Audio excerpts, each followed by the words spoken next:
Ini adalah Bedugo, Bekajang, dan Bejeling. Mereka adalah anak-anak rimba di Taman Nasional Bukit 12. Dan ini rumah mereka.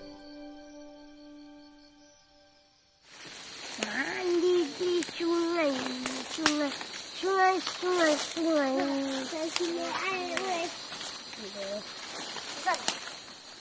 Bedugo, Bekajang, dan Bejeling lahir di hutan ini. Mereka suka sekali hutan. Ini adalah taman bermain yang sangat luas dan menyenangkan.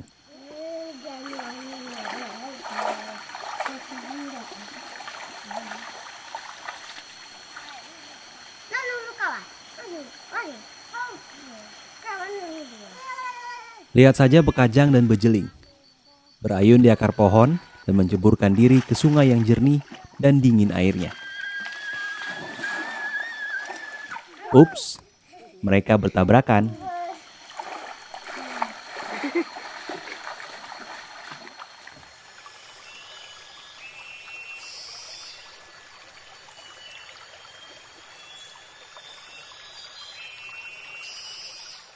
Anak-anak atau orang rimba biasa menyebutnya budak. Dilahirkan di tempat khusus bernama Tano Pranaon. Lokasinya berada di pedalaman rimba yang lebat. Sebuah pondok sederhana tanpa dinding disiapkan sebagai tempat tinggal sementara hingga ibu selesai melahirkan bayinya. Mereka menyebutnya sudung. Seperti ini bentuknya. Hanya saja kebanyakan orang rimba saat ini tidak lagi memakai atap cikai dari daun serdang. Akan tetapi lebih senang memakai terpal dari bahan plastik. Alasannya lebih praktis dan bahannya tahan lebih lama. Ini pula salah satu pengaruh budaya luar yang mengubah cara hidup orang rimba, termasuk perubahan dalam cara berpakaian. Banyak laki-laki dewasa tidak lagi menggunakan cawat dan bertelanjang dada. Demikian pula dengan anak-anak dan perempuan orang rimba. Masih ada banyak budaya luar lain yang memengaruhi kehidupan orang rimba. Akan tetapi kita kembali dulu ke petualangan mereka bertiga. Bedugo, Bekajang, dan Bejeling memiliki ikatan dengan alam yang sangat erat. Dan alam ini masih terpelihara karena ada sosok tetua adat yang selalu menjaganya. Dia adalah Tengganai Besemen.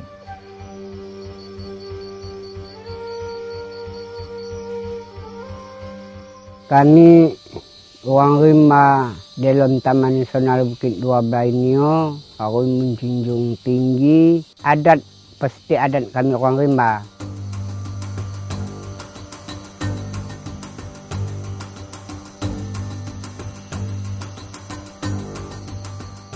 Jadi dalam seloko adat, aturan adat kami orang rimba zaman-zaman nenek puyang dulu, yang disebut kami orang rimba, atap cikai, bedinding banel, batikar gambut, babantal lumun, ayam kuau, bakambing kijang, kerbau ruso, itulah ternak kami orang rimba. Taman Nasional Bukit 12 ini sebagai ruang hidup kami orang rimba. Jadi semua aturan adat dan juga hidup mencari semua apa juga makan-makanan seperti gadung, banar, umbi-umbian, itu tetap kita mencari dalam rimba. Kami mewarik ke podo anak-anak kami macam mana rimba kami ini sampai bertahan dan selama-lamanya supaya budaya adat mungkin tiada ada sampai hilang. Adat istiadat orang rimba selalu berkaitan dengan hutan sebagai tempat mereka hidup. Yang sering itu kayu yang apa, bolong-bolong lama itu kan, ada lubangnya. Tidak, walaupun dia hidup, tapi kayunya masih tegak, bolong kayunya itu, lubang. Interaksi dengan alam terjalin sangat intim. Perkenalan anak-anak dengan alam dimulai saat mereka masih berusia 1 bulan. Pada saat inilah, bayi untuk pertama kali dimandikan di sungai melalui sebuah upacara adat yang mereka sebut upacara Jemban Budak Mandi. Upacara ini hanya bisa dihadiri oleh orang rimba. Orang luar tidak diperkenankan hadir, sebab mereka meyakini dewa-dewa enggan datang jika ada orang luar ikut dalam upacara tersebut. Namun, Tengganai Besemen kali ini bersedia menunjukkan bagaimana proses memandikan bayi orang rimba, mulai dari persiapan hingga bayi turun ke sungai. Dan bayi beruntung yang akan dimandikan ini bernama Ngangkot. Lucu ya? Bedugo, Bekajang, dan Bejeling pun saat berusia 1 bulan dimandikan di sungai seperti halnya Ngangkot.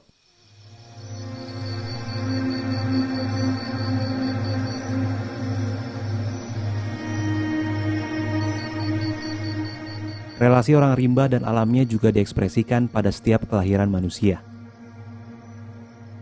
Sejak lahir, setiap satu orang rimba yang baru lahir dihadiahi 2 pohon, yaitu Tenggeris dan Sentubung. Besar dan tegaknya pohon Tenggeris menyeratkan harapan orang tua agar bayinya kelak tumbuh sebagai anak yang hidup tegak, kuat, menjulang, dan mengayomi sekitarnya. Sementara pohon Sentubung sebagai pelindung ari-ari bayi yang dikubur di dekat akar pohon. Kedua pohon itu harus dijaga dan pantang untuk ditebang. Jika pohon itu ditebang, sama artinya dengan membunuh nyawa manusia, pemilik pohon.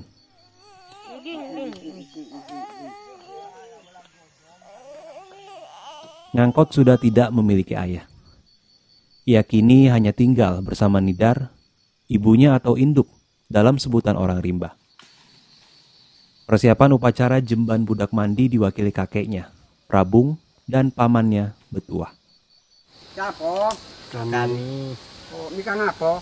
kami dua anak jantung bungsu berpekan-pekan mandi ke budak do rumah kakek bungsu angoli bulannya aman di konyi. Oh. Dah cukup sebulan singinya kelapa Oh, ini oh. itu ngalah cukup sebulan. Jadi siapa dukun untuk mandi konyol? Ada rencananya nang ke kalau merasul. Bunganya siapa yang mandi? Nah karanya induk melurungnya dua anak lapai nang kami jomput sungguh beramu bunga.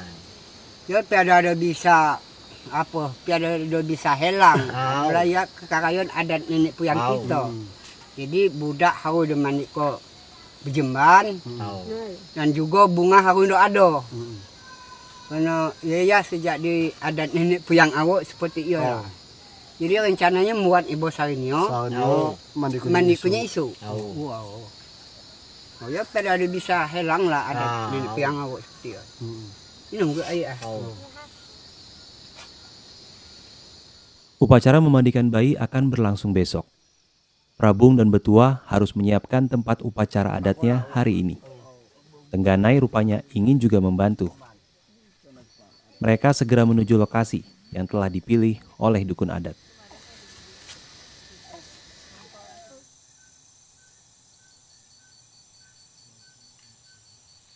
Pekerjaan pertama dimulai dengan membersihkan tempat upacara. Tengganai menebas pepohonan hingga bersih dan tanahnya terkupas. Sementara Prabung membuat panggung untuk tempat duduk dukun. Semua bahannya diambil dari hutan, termasuk tali yang digunakan untuk mengikat, berasal dari rotan atau akar pohon. Pekerjaan terakhir adalah membuat tangga untuk turun ke sungai dan menyiapkan titian di atas air sungai tempat ibu memandikan bayinya.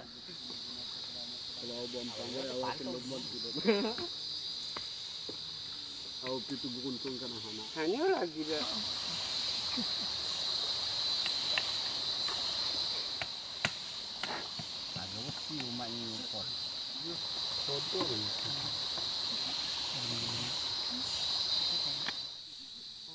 Tugas hari ini pun selesai. Semuanya kembali ke Sudung untuk beristirahat dan menanti hari penting besok, upacara memandikan bayi.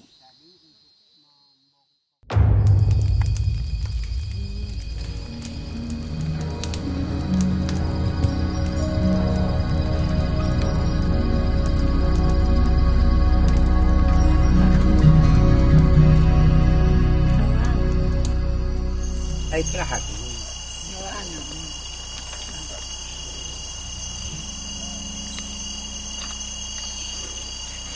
Ini Buddha dibilang. Ya Ida.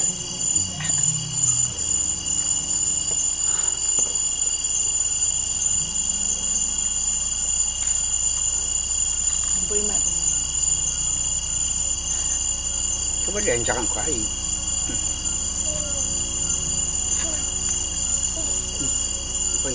Oh.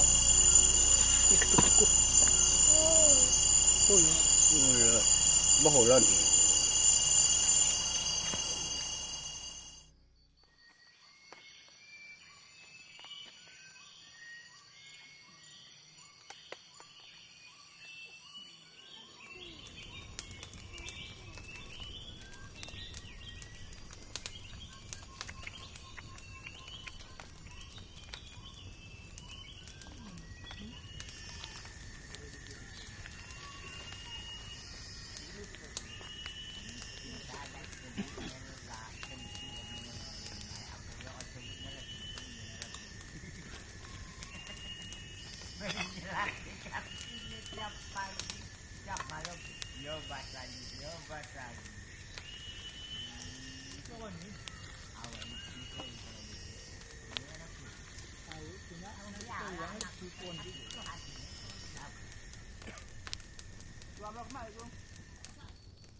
Mak, makanan Cina bawa budak ke jembana untuk supaya dimandi kok. Dukunnya juga ikut nih. Ya. Malah Untuk dukun tukang mandi kok. Bantuan Kak, kana busuan. Nanti nyambut sih. Yang tukang tarinya. Mau makan dulu. Nah, ini. Mau. Jangan cepat nih, saya pelan.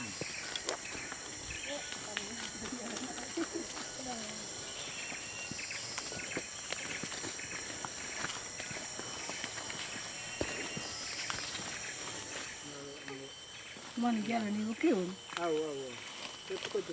Merasul kali ini yang memerankan sebagai dukun adat. Untuk berkomunikasi dengan dewa, dukun adat mengenakan ikat kepala dan selendang khusus.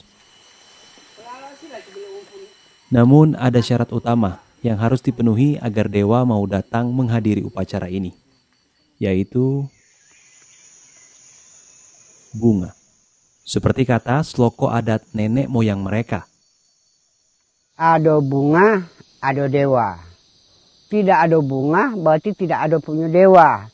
Nah, makanya rimba ini harus sampai ke cucung, ke piut, harus ini tidak bertahan. Karena itu adalah menyangkut budaya adat kami orang rimba dengan bunga.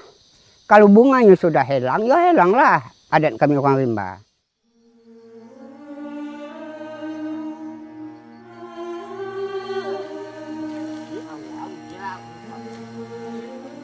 Maknanya begitu mendalam. Secara tidak langsung, orang rimba mempunyai peran dalam menjaga keanekaragaman hayati. Apalagi jenis bunga yang digunakan berbeda dalam setiap upacara adat. Untuk memandikan bayi, jenis bunga yang digunakan yaitu bunga kuning. Nasat istri Tengganai membantu mencarikan bunga. Beruntung sekali, bunga kuning yang dicari berada tak jauh dari tempat upacara.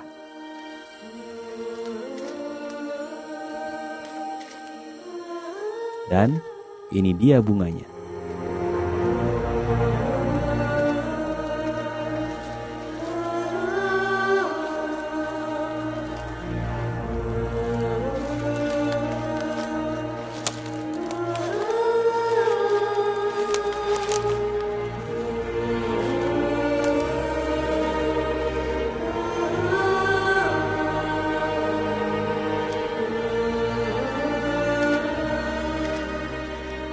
Nasat menyerahkan bunga itu ke dukun. Kemudian disimpan di tiang. Tiang ini dibuatkan sebuah tenggeran untuk dewa burung. Orang rimba mempercayai dewa burung akan hinggap di bunga itu.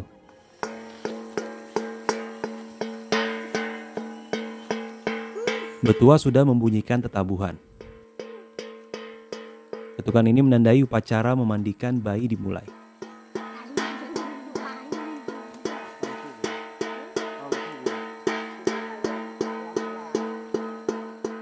Namun dalam aturan adat, orang rimba memiliki pantangan. Tidak diperkenankan mandi menggunakan sabun atau sampo.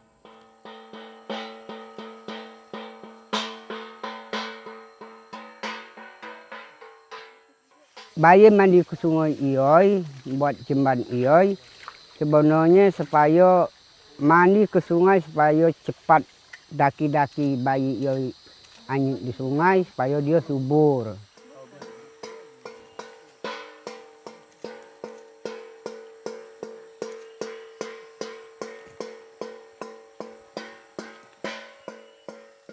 Bunga itu digunakan dewa siluman dan juga dewa merego, nah, dewa rimau. Jadi dukun juga memanggil seperti dewa burung juga untuk menjaga 3 jenis dewa untuk menjaga anak bayi itu mandi ke sungai supaya tidak ada air beli yang menyerang sewaktu bayi mandi ke sungai itu. Kalau sungai itu tercemar, memandikan budak itu sebenarnya dewa tidak ada mau menampil kita karena dia sudah tahu sungai itu kotor.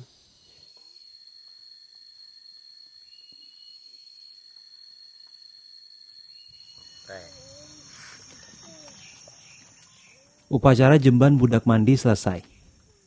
Bayi ngangkot kini sudah sempurna, menjadi keluarga besar orang rimba. Kini waktunya makan bersama.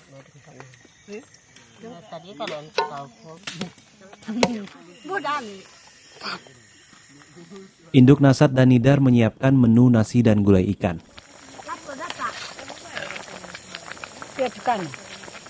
Orang rimba memiliki pantangan, memakan daging ayam, telur, dan semua daging yang berasal dari hewan peliharaan.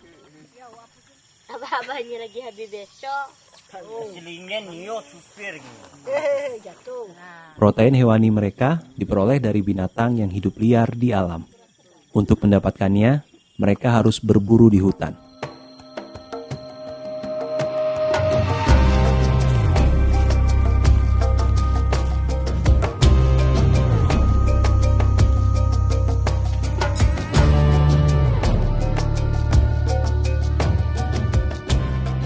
Orang rimba sudah terbiasa berburu. Ini cara mereka bertahan hidup di alam liar. Orang rimba berburu menggunakan tombak. Namun generasi muda sekarang lebih suka berburu dengan senapan angin.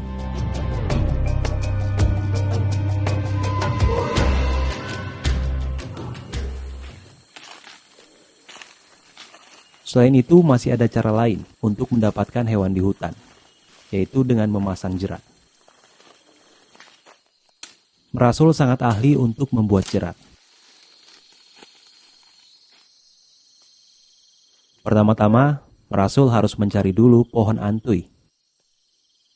Kulit pohon antui ini dipakai sebagai tali karena sangat kuat, tidak mudah putus. Untuk memisahkan kulit dan batang pohon, Merasul menariknya sekuat tenaga hingga batang terkelupas.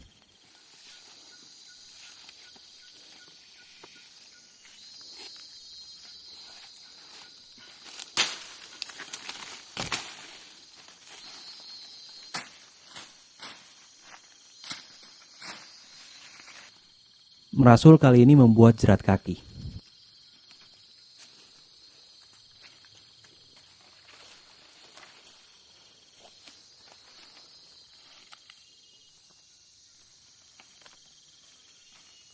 Jika binatang menginjaknya, semua binatang rasanya sulit untuk melepaskan diri.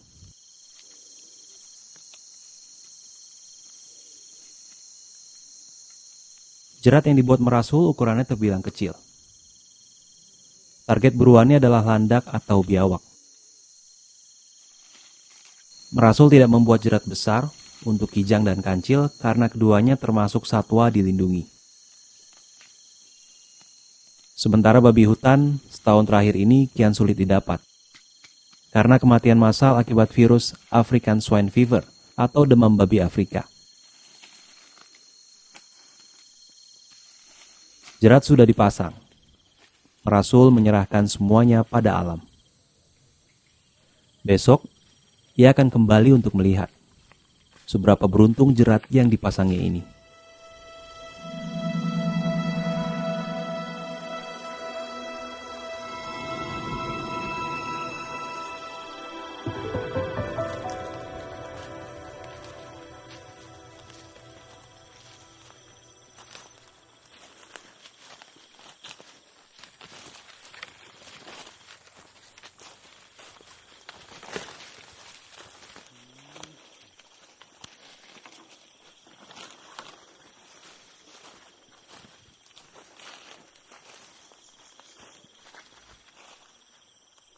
Rupanya, kali ini bukan hari keberuntungan Merasul. Tali jerat masih terpasang dan tak ada tanda satwa melintas di sekitar perangkapnya. Merasul harus cari cara lain untuk mendapatkan protein.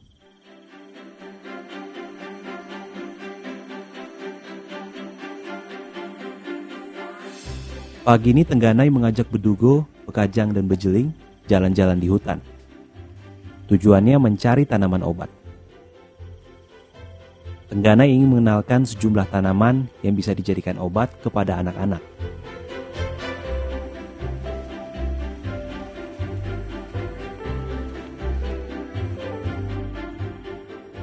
Meski menganggap kesempatan ini sebagai waktu berlibur, Tengganai tetap harus mewariskan pengetahuannya kepada generasi muda orang rimba sedini mungkin. Tanaman yang pertama ditemukan ialah pohon pejan. Batang pohon ini berkhasiat mengobati bayi yang sulit buang air. Anak yang umur sekitar 4 bulan ke bawah lah istilahnya. Hanya obatnya. Ya kan betongnya lembutnya. Lembut betongnya lembut. Bukan kayunya, bukan. Lembutnya. Jadi ditumbuk betongnya. Mungkin bisa ada patok ke ibu. Nah kan lembutnya. Lembutnya dibuang. Dibuat seperti ini. Untuk kubak atau dibuat seperti ini. Dibuangnya.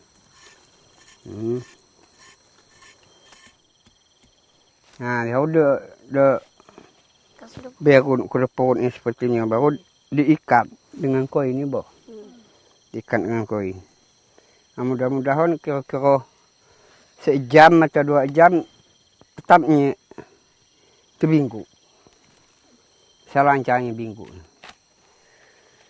Nah, kalau besok kita orang terima obat pejan. Pejan yang anak-anak umur 4 tahun ke bawah susah binggu. Nah, inilah obat.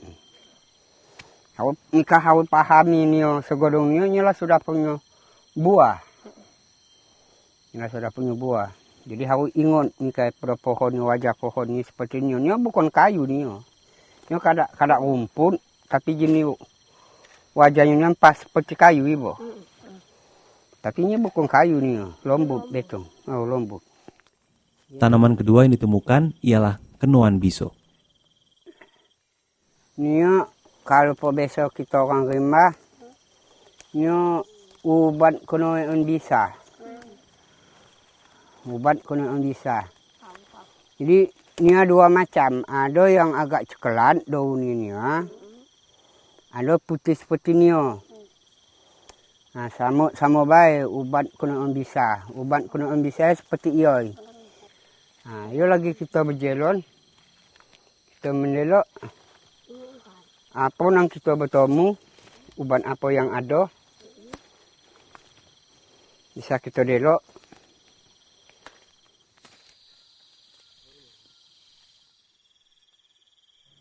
Tengganai melanjutkan penjelajahan.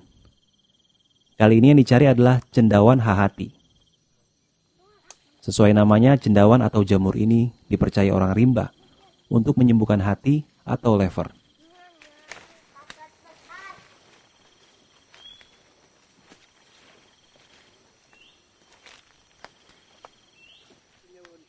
Tengganai rupanya sudah menemukan keberadaan cendawan itu.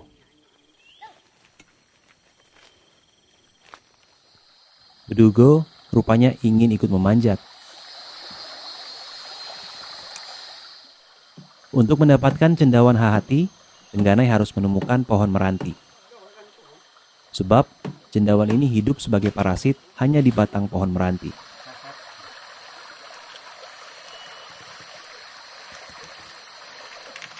Cendawan ini sangat tebal dan keras, dan bentuknya memang mirip seperti hati. Anak tahu dengan apabila ada orang sakit hati, boleh ditunjukkan yang di sadaan. Nggak tahu dengan kalah.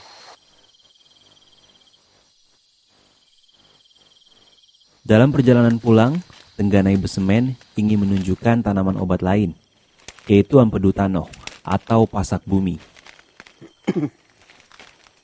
Khasiat tanaman ini ada pada akarnya sebagai obat malaria, demam, penangkal racun, dan obat kuat.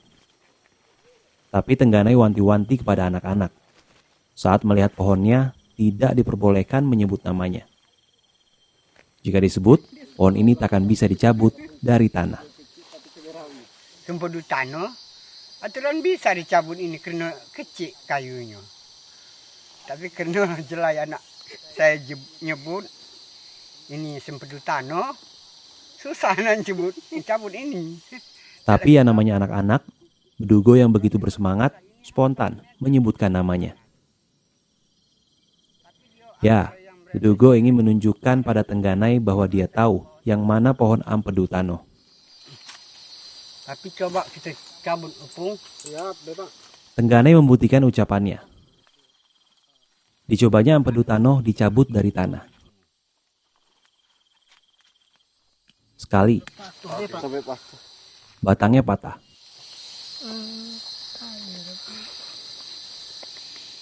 Percobaan kedua, Tengganai menggunakan akar pohon.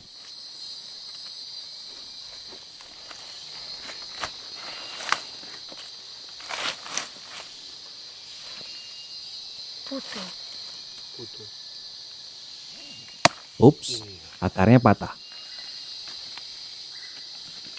Percobaan ketiga, dan menyerah.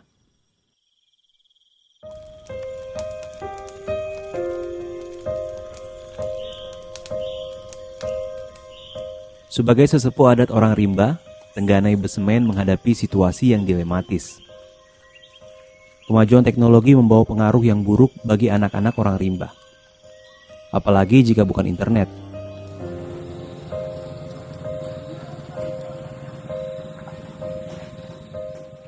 Lihatlah sekelompok anak ini sedang menonton video di media sosial. Sejak internet masuk, anak-anak orang rimba kecanduan gawai. Mereka juga gandrung bermain game dalam jaringan atau daring. Tengganai Besemen mencemaskan situasi ini. Bisa saja kesehatan anak-anak terganggu. Kebiasaan ini juga membawa pengaruh pada cara hidup orang rimba ke depannya.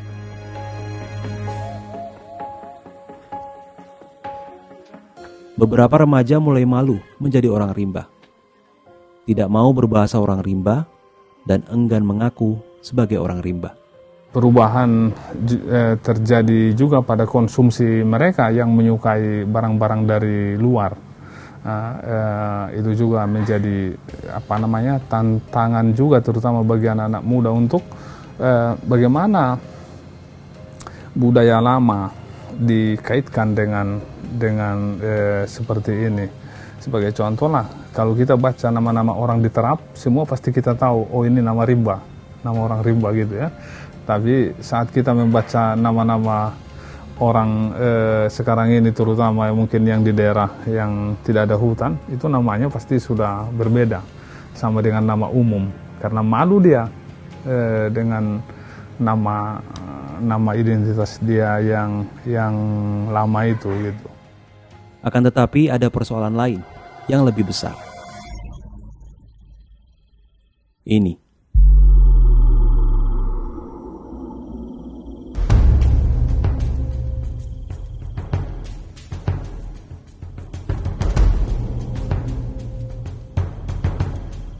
Ruang hidup orang rimba kini kian menyempit oleh perkebunan kelapa sawit. Sebuah tragedi bagi orang rimba yang hidup dan mencari makan di hutan. Dari tahun ke tahun, luas hutan sebagai ruang hidup orang rimba kian menyusut. Jika tahun 1989 ekosistem Bukit 12 luasnya mencapai 130.308 hektar, tahun 1998 luasnya 86.768 hektar.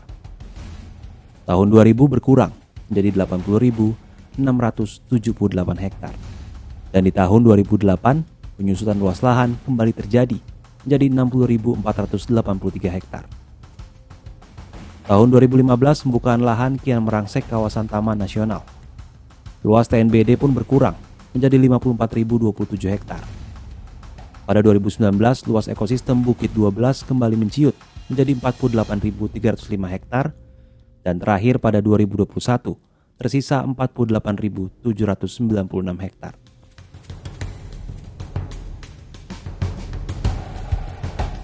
Hutan yang dahulu tempat tinggal mereka kini ditumbuhi kelapa sawit. Padahal negara sudah menjamin ruang hidup orang rimba di Taman Nasional Bukit 12. Ada kearifan lokal orang rimba, kemudian dipadu-padankan dengan aturan negara. Dalam zonasi ada, kalau di aturan kami, di aturan negara ada zona inti. Tapi kalau di kearifan lokal orang rimba atau suku anak dalam disebutnya tali bukit. Nah, tali bukit menurut mereka tidak boleh ditebang, tidak boleh dijadikan ladang, tidak boleh dikelola gitu. Namun kenyataannya, konflik itu kian sering terjadi.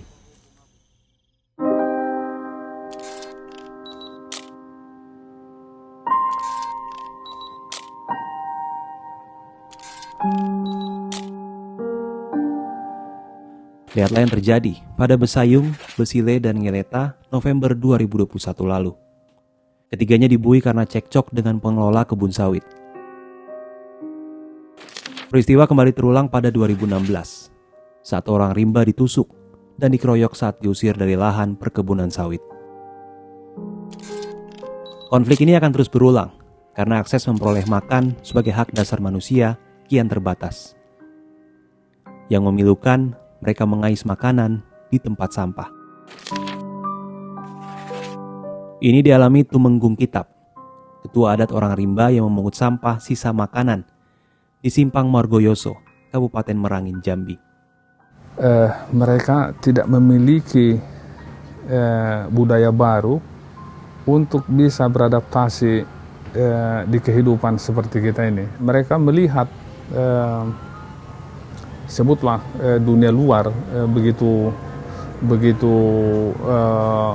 rakus lah, atau bukan cuma rakus, tapi ada satu kekuatan yang sangat dahsyat yang datang dari dunia luar ini yang menghabiskan hutan secara perlahan-lahan di sekeliling mereka. Itu yang tidak mereka duga sama sekali. Mereka tidak punya konsepsi, tidak punya bayangan ada kemajuan teknologi di dunia luar ini yang bisa menghabiskan hutan begitu cepat rata gitu. Nah, ini memang mereka sebutkan memang ini kiamat sudah datang.